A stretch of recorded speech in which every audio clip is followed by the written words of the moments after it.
Uthuthuria wa DNA ya mĩĩrĩ ya arutwo 21 arĩa makuire kumana na mutino wa mwaki thukuru-inĩ wa Endarasha Hillside Academy ũkarekererio kiumia gĩũkĩte kũringana na Regional Commissioner wa ihinda gĩtarũ gĩa gatagati wa bũrũri Pius Mũrũgũ ũrĩa ugĩte nĩ gũgakorwo na igongona rĩa mathiko rĩa hamwe. We expect it to conclude everything by next week. Tutakuwa tumemaliza burial for the 21 victims. And we have also decided that the memorial service will be at the Muiga Stadium next week.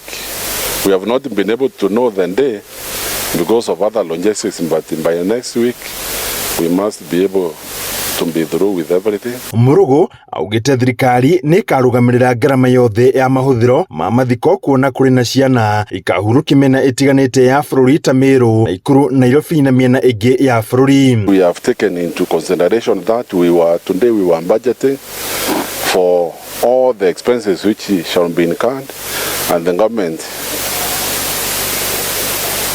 will take care of all the expenses. Oho Mũrũgũ akiuga mibango ya arutwo arĩa mareka kĩgeranio gĩa KIPSEA nĩ marĩkĩtie kũbangwo gũkũ, akiuga thukuru nĩ ũcoketio moko-inĩ ma mwene gũkũ ĩgĩtanywo kũhingũrwo thutha wa mathiko gũtabanio. Nginyagia rĩu Mũrũgũ augĩte no arutwo erĩ matigarĩte makĩamũkĩra ũrigiti thibitarĩ-inĩ wa Kenyatta. He has a team on the ground, and that team will be able to see the timelines for the exam, so that as soon as possible those KIPSEA candidates can be able to return back to school and continue with the normal learning.